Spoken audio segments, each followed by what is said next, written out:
Donna Demaio, always wonderful to see you. I'd like you to meet Brian Mannix.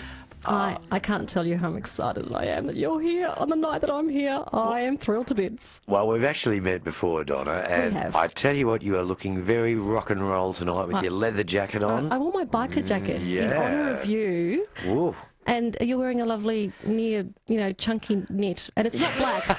I didn't even actually recognise you because you weren't wearing your customary black. Well, I figured it was radio, and so I just dressed for comfort rather than. Okay. And had I known, I would have worn my leather jacket. At least this time you're wearing a shirt, because last time you weren't. That was at dancing, though. That was at Dancing at the Stars. Oh, did you enjoy that experience? Oh, it was one of the best adventures of my life, Phil. It was just so much fun. And how long did that last, Brian? Well, I did ridiculously well for a person who can't dance. The series goes for 10 weeks. I got kicked off at week 8, so I had week 9 off, and then we all came back for week 10. So I only missed one episode. And who was your partner? A beautiful girl called Melanie Hooper, who she got married just recently, and myself and Sue flew up to Palm Cove to go to a wedding. And but we stayed very strong friends, and it was a great experience. And Patty Newton said it's really hard work. When you're dancing, if it doesn't hurt, then you're not doing it right. I got down to 52 kilos doing that. And did you do 9 out of 10 shows? 8 out of 10, yeah. Not bad. I missed one, yeah. How 9 good out of is 10. that? Yeah. Oh, right. Did you see me dance? I don't know how I pulled that off. You were entertaining. That's I think the I gave essence good of the TV show. more than good dance. Yes. But, and it was the name value too. Now, Donna, where have you been? Well, I was very fortunate to be in the same room as a super duper rock star. He's an Aussie through and through. He has made a big name for himself in America because he's been there for a little while. He's been in TV shows. He's just made a movie with Meryl Streep. I'm speaking of the one and only Rick Springfield. 65 years old, and at the risk of sounding a little bit unprofessional, he's looking well preserved. We're talking very, very good. Yeah, he looks amazing. Actually, I've seen the rushes from the movie. He's fantastic in the movie. It's not a cameo by any means. This is a very strong role. He is co-starring with Meryl Streep. He plays the love interest of Ricky. Now, the movie's title...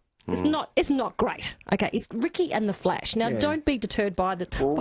What does that tell you? Well, it's the name of the band. So essentially, it's about a woman who pretty much has a dream to be a rock and roll star, and things don't necessarily go to plan, and she does leave her family. So that's played by Meryl Streep. Ricky's Meryl Streep, and Rick Springfield is Greg. And I liked the film. I actually cried a lot during the film because it really resonated with me. I really identified with what Ricky goes through, and there's some really dark moments. And I will mention, and we'll hear from Meryl Streep's daughter, Mamie Gummer. He actually plays her daughter in the movie. Wow. It's a quality film, actually. Opens later this month. But let's hear from Rick Springfield himself, because I thought it was adorable that the first thing he did when he came back to Australia, Melbourne specifically, is that his mother is 95, and of course, he's going to go and visit Mum. good on you. My mom said I can't swear while I'm in Australia, so she said, my friends will be watching this, Richard. Does she call you Richard?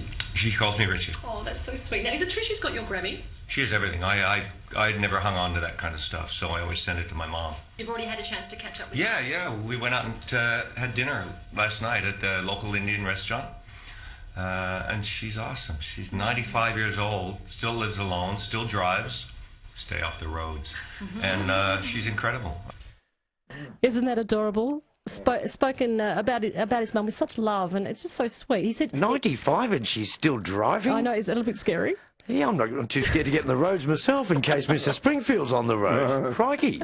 That's very sweet. But apart from the driving. Also, I got to reflect with Rick, the fact that he was a superstar so early. Like you would relate to this, Brian. I mean, being recognised and having screaming women throwing themselves at you, I'm assuming. Yeah. Remember those days? I don't know if it still happened. I don't know. But there was, there's those fans that really do adore, and so way back to Zoot. So I mentioned Zoot, and Rick very kindly reflected on the impact that superstardom had on him. All right.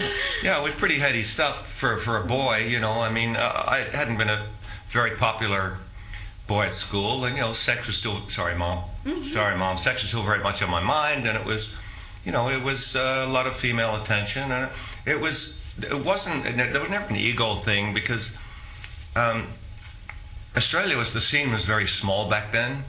And, you know, I used to hang out with John Farnham and Russell Morris, and we were just mates. It wasn't like, no one was like, hey, I'm the big star here. We were just guys.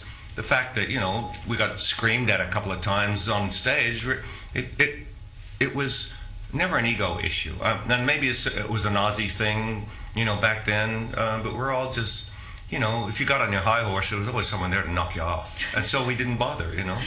John and Russell, seen them since, they're still regular guys, you know. Nobody has a big ego.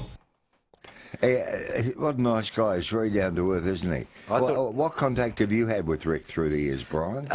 Absolutely none, actually, Phil. He just won't return my calls. Oh, and I'll tell you what, I was just a bit concerned then that when he mentioned sex, I thought his mother's going to drive right off the road and into a tree. She has to be driving. She's not listening this evening. You know, so... she didn't want him swearing. Hello, Eileen, by the way. I'm sure Eileen wouldn't want him talking about sex, especially while she's driving. This could be in all sorts of... Well, he does have 2 children. I think she's figured it out by now. Yeah. So. Okay. But funny you should mention earlier about perseverance, because I asked Rick Springfield about his philosophy on life and how he's survived. You know, does he call himself a survivor? And he said he tells his children 3 things in regard to, you know, how to tackle life and how to achieve. And he says, never give up, and never give up. They're the 3 things he tells his kids. So I thought that was really sweet. But can I just leave you with Can I let you know something? Yeah?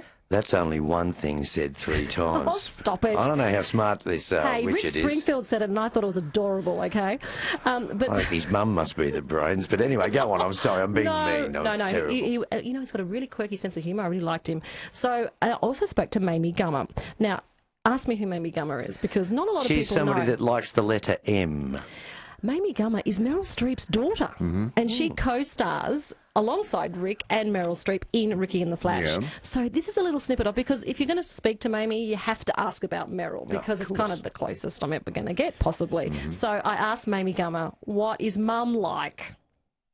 Well, she's a nightmare. It was really very nice and kept me honest in the work, because she's one of the few people on the planet that really knows when I'm lying, even though I think that she doesn't know. She really does know. And so she was a great barometer for truth. Is she the greatest actress that ever lived? That's what some people say. A few people would say.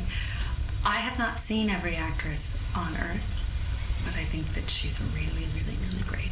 Oh, isn't that beautiful? Isn't that gorgeous? She's a very serious young lady, Mamie Gummer, but really sweet. And all I learned as well was that Rick told me that Meryl's very, very gracious, very aware of the fact that people, you know, everyone knows who she is, but she's got no ego about her at all. So and the movie's really called fun. Ricky and the Flash? The movie's called Ricky and the Flash, opens August 27, and I really enjoyed it. It's a quality, modern family drama. Is Meryl still driving? She's still driving like Rick's mum, or you know, she's Mamie's not 95. Meryl is 66 though. Well, okay. She's nearly a septuagenarian, which is not old, is it, Philip? No, it certainly isn't when you're 76. Time of life. That's it. Okay, come back another night if you will. You'll be very welcome, Donna. It's been great. Donna Demaio.